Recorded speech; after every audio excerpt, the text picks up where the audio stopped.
Assalamualaikum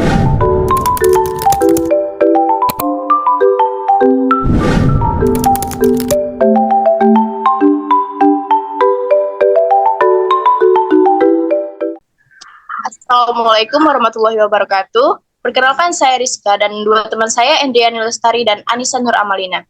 Hari ini kita akan membahas isu tentang pemerintahan mengubah aturan penggunaan BBM bersubsidi, serta kaitannya terhadap teori formulasi kebijakan publik. Pemerintah Indonesia akan segera menerapkan aturan baru mengenai penggunaan BBM bersubsidi, terutama untuk Pertalite dan solar.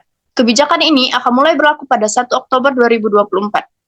Pemerintah menetapkan kriteria baru bagi penggunaan BBM bersubsidi. Mobil bensin dengan kapasitas mesin di atas 1.400 cc dan mobil diesel di atas 2.000 cc tidak lagi diizinkan untuk menggunakan BBM bersubsidi, seperti Pertalite dan solar.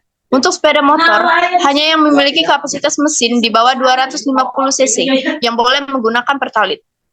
Aturan ini bertujuan untuk memastikan bahwa BBM bersubsidi diberikan kepada yang benar-benar membutuhkan agar lebih tepat sasaran. Selain itu, kuota BBM bersubsidi di tahun 2025 akan dikurangi menjadi 19,41 juta kiloliter, turun dari 19,58 juta kiloliter di tahun 2024. Pertamina juga mewajibkan pendaftaran bagi penggunaan kendaraan roda 4 yang ingin membeli BBM bersubsidi. Mereka harus mendaftarkan diri melalui situs resmi atau aplikasi Pertamina untuk mendapatkan QR Code. Beberapa dokumen yang perlu disiapkan meliputi foto KTP, STNK, kendaraan, dan dokumen KIR. Baiklah, isu mengenai perubahan aturan penggunaan BBM bersubsidi yang sudah dijelaskan tadi dapat kita terkaitkan dengan beberapa teori formulasi kebijakan publik. Yang pertama yaitu isu perubahan aturan BBM, khususnya teori rasional, karena pemerintahan menggunakan pendekatan yang terukur dan logis dalam menentukan kebijakan. Dengan menetapkan kriteria, kapasitas mesin kendaraan, dan proses pendaftaran, pemerintah memastikan subsidi hanya diberikan kepada yang benar-benar membutuhkan, sehingga lebih tepat sasaran dan efisien. Pendekatan ini membantu mengatasi masalah subsidi yang tidak tepat guna dan mengurangi beban subsidi pada anggaran negara. Dan yang kedua yaitu teori proses kebijakan. Kebijakan ini dirancang untuk mengatasi masalah distribusi BBM bersubsidi yang tidak tepat sasaran. Dalam teori ini, kebijakan dibuat melalui proses rasional dengan menganalisis data, mengidentifikasi masalah, menentukan tujuan, merancang kebijakan, dan memilih alternatif terbaik berdasarkan analisis manfaat dan biaya.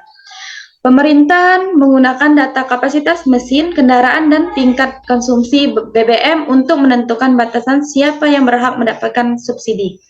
Dengan menetapkan kriteria mesin kendaraan dan mengurangi kuota BBM, kebijakan ini bertujuan untuk memaksimalkan efisien subsidi. Dan dilanjutkan oleh Anissa Nur Amalia. Baiklah, saya akan melanjutkan teori berikutnya, yaitu ada teori inkrementalisme.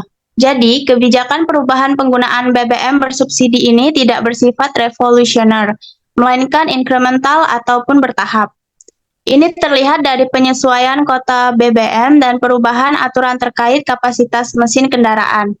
Perubahan tersebut merupakan langkah kecil yang dilakukan untuk menyempurnakan kebijakan subsidi BBM yang sudah ada sebelumnya, bukan merombak total sistem subsidi.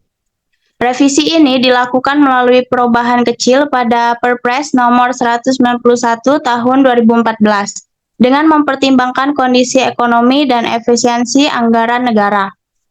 Terakhir, teori pilihan publik. Jadi, teori ini juga relevan karena pemerintah mencoba mengalokasikan sumber daya atau BBM bersubsidi secara efisien kepada kelompok masyarakat yang dianggap paling membutuhkan, menghindari subsidi yang tidak tepat sasaran kepada golongan masyarakat yang memiliki kemampuan finansial lebih tinggi.